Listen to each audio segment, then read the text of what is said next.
capitation no program ma Kibaki no keto ne ber, but over time wayudo ni pesa ni leo kabisa. Kata kipenjo ng'eny principals make schools giyudo pesa ni very late, to ko iga korumo tiyudo ka pesa pod ok oor meno chal mana pesa molal. Kane sirikal wacho ni oro kata siling 10,000 kuom nyathi ka nyathi, to iga osechopo to seche moko siling 5,000 moseoro kuom nyathi ka nyathi, tiyudo ka koro pesa modong' cha sirikal chal ma koro kudwa chiwe. To skunde gi ng'eny gi run on credit, giholo mang'eny, supplies make kaka boarding schools, chiemo, what have you, buge and what have you. Koyudo ka with the time skunde gi bedo ni gin kod a lot of debts. Koyudo ka school ko nyalo na run through gik moko makoro kono meno koro oket extra levies. Mabende wan kaka Lumbora wasewacho ni wach ma extra levies ni ka sirikal nosetumo costing boyudo ni pesa mahama moro motero nyathi school ko higa achiel. Ang'o miyo sirikal ok nyal kelo pesa no mbele? Chopo nadi ni koro pesa ma capitation en pesa makoro ilare i budget kama mar education bende nyagol matin, to kara nyithindo madwa dhi skul gidwa dhi skul nadi ka pesa no onge. To Cornelius utimo ang'o kae nikech ka uwacho nuketo nyong'o kendo wach nuketo sirikal tesre kendo umenyo gik matimore. Gima Michael wacho no en gima ok otimore kawuono kendo nitie jonyuol mosebedo ka ywak kata kinde mokadho ni imedo kwan mar omenda michulo e skunde gi. Ang'o mojo bende itiyo mar golo midhiero ma kamano jonyuol? Main is a clear case of corruption. Kwa said gino ka pesa ma idwa mondo igol extra levies gi ng'eny gi bro ng'isi ni ichiwe i class teacher, oket pay bill moro kanyo ma pay bill is not audited. For example, ka skunde mang'eny kao pesa mar remedial siling 2,000 kata 3,000 itam. Ka skul nkod nyithindo kata na 2,000 students, ido ka pesa no in a year en pesa mang'eny sana. Nwach in one term school nyalo collect almost 6 million ka nyithindo to chulo siling 3,000 no. In a year ginyalo yudo almost 18 million. This money is not audited. To pesa ni yudo hakoro itimo kodo gik moko mabende okwanyal ng'e school ka.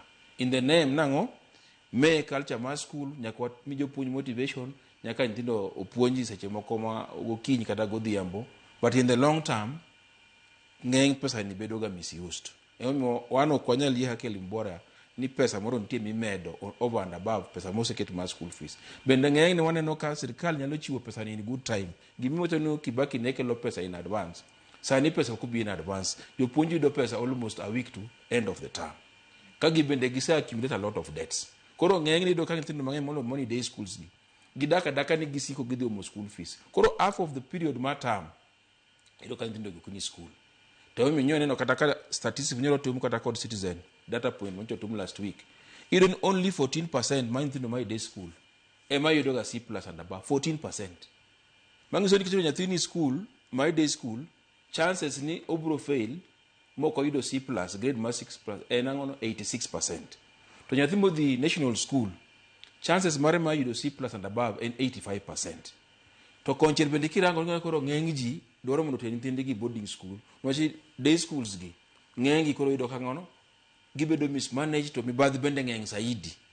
Koro megi bende nyalo changia. Wachi kirango pod ok obedo of this kind of experience.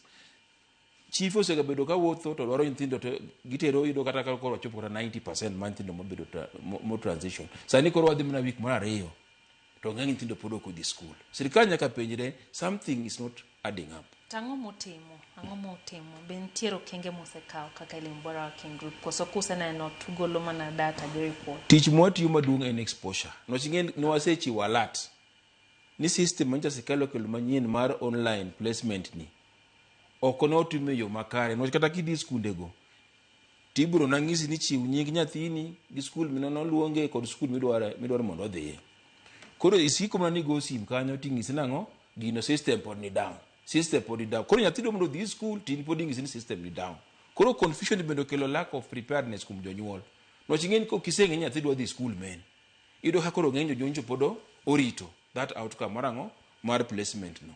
To meno bende kata ke joka wado ne wacho nang'o nyithindo oteri skunde moko ma ok ginyal dhi kata ka giparo kaka gidwa dhi kuro gin day school gin distance mabor kod kuma ncha gisome koro ng'eny jonyuol bende koro orito wait and see.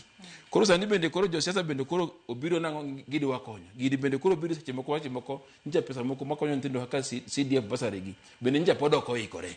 Koro ng'eny parents obedo stuck gi nyithindo noch koro kuma gidhi konyro onge.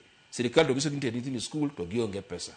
Koro is a combination of factors more contribute to this situation. To mana because of there was poor planning on the part of government. Michael piny kocha kata mwalo kuno seche mumanyo nyithindo mudwa mondo kony.